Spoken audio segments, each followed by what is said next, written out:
नमस्कार दोस्तों, मैं हूं लोकेंद्र मिश्रा और आप सबका स्वागत है इस वीडियो में। 68 बीपीएससी जीएस पेपर 1 मेंस हो चुका है। उसकी पेपर के बारे में हम बात करने वाले हैं, कैसे कैसे क्वेश्चंस आए थे। और इस पेपर को अगर आप लेना चाहते हैं तो नीचे डिस्क्रिप्शन में टेलीग्राम चैनल का लिंक है, वहाँ से इसको डाउनलोड कर सकते हैं।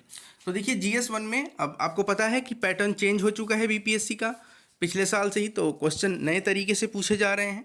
तो जो पहला क्वेश्चन है वो देखिए, right short notes on the following. आपको शॉर्ट नोट्स लिखना है और यहाँ पे 5 टॉपिक्स दिए गए हैं आपको। सबसे पहला आप देख सकते हैं गवर्नमेंट ऑफ इंडिया एक्ट 1858।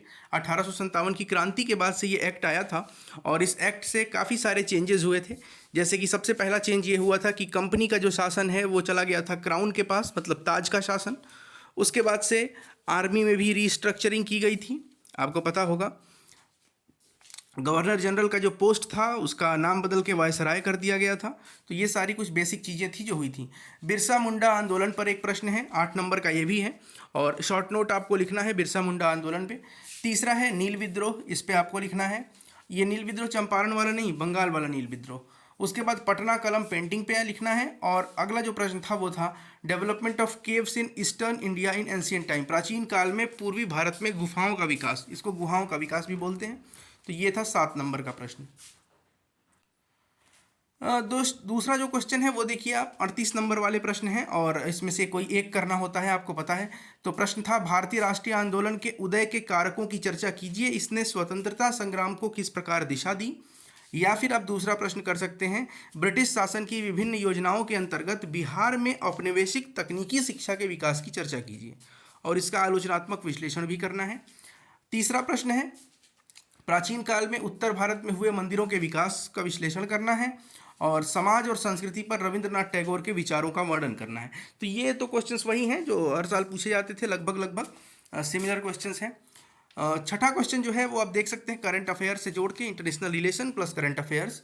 क्या आपको लगता है कि इस साल के अंत में दिल्ली में होने वाले G20 शिखर सम्मेलन को अपनी स्थायी विकासात्मक चुनौतियों के बावजूद भारत को अपनी महत्वाकांक्षा के माध्यम से सफल बनाने के विकासशील दुनिया के नेतृत्व को पुनः प्राप्त करना चाहिए?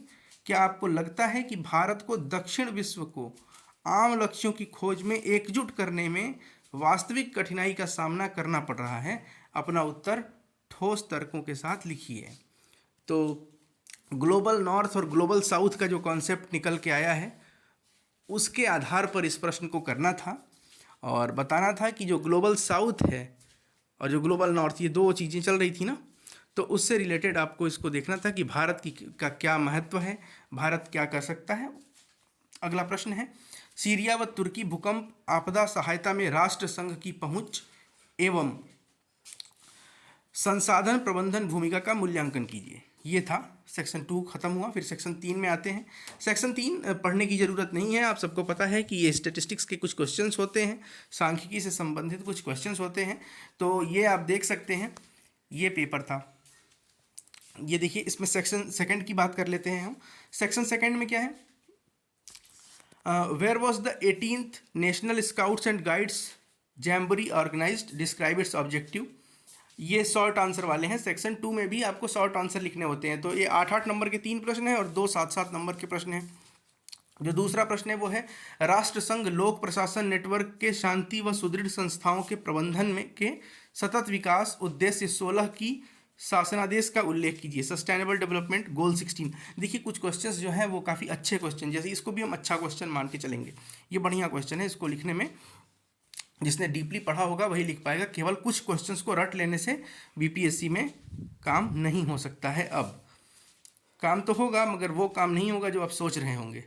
Discuss the right based E service delivery scenario of Bihar. उसके बाद चौथा प्रश्न जो है सेक्शन बी का 7 नंबर के लिए, वो ये है कि बिहार राज्य में सौर ऊर्जा उत्पादन के क्षेत्र में किए गए प्रयासों का वर्णन कीजिए और आत्मनिर्भर बिहार के 7 निश्चय सेकंड जो 2020 से 2025 का है सुशासन कार्यक्रम की विशेषताओं का आलोचनात्मक परीक्षण कीजिए। फिर 5वां प्रश्न है वो ये है कि भारत में विदेशी विश्वविद्यालयों को कैंपस स्थापित करने के लिए दरवाजा खोलने के लिए विश्वविद्यालय अनुदान आयोग द्वारा हाल ही में घोषित मसौदा नियम क्या है। अब देखिए, ये क्वेश्चन कैसे पूछा, क्यों पूछा, तो हाल ही फिलहाल में आपने देखा होगा कि 2 यूनिवर्सिटीज़ का ब्रांच खुलने वाला है इंडिया में, फॉरेन यूनिवर्सिटीज़ का। कमेंट करके बताइएगा किस देश के साथ अभी समझौता हुआ है, पिछले महीने की बात है, ये मार्च की बात है ये, तो उससे रिलेट करके ये दिया गया है। नेक्स्ट है इसी में दूसरा क्वेश्चन है कि in the wake of its criticism by the vice president of India recently critically examine the doctrine of basic structure given by the Supreme Court of India half a century ago. अब देखिए 50 साल हो गए हैं केशवानंद भारती का case 1973 का, जिसमें कि doctrine of basic structure evolve हुआ था, तो उससे जोड़कर ये प्रश्न दिया गया। फिर नीचे जो क्वेश्चन है वो आप देख सकते हैं कि स्टेटिस्टिक्स का क्वेश्चन है, इसको भी डिस्कस करने की कोई ज़रूरत है नहीं। और बाकी ये पीडीएफ आपको मिल जाएगा, टेलीग्राम चैनल डिस्क्रिप्शन में लिंक है, उससे जुड़ जाइएगा और वहाँ से आप इसको डाउनलोड कर दीजिए।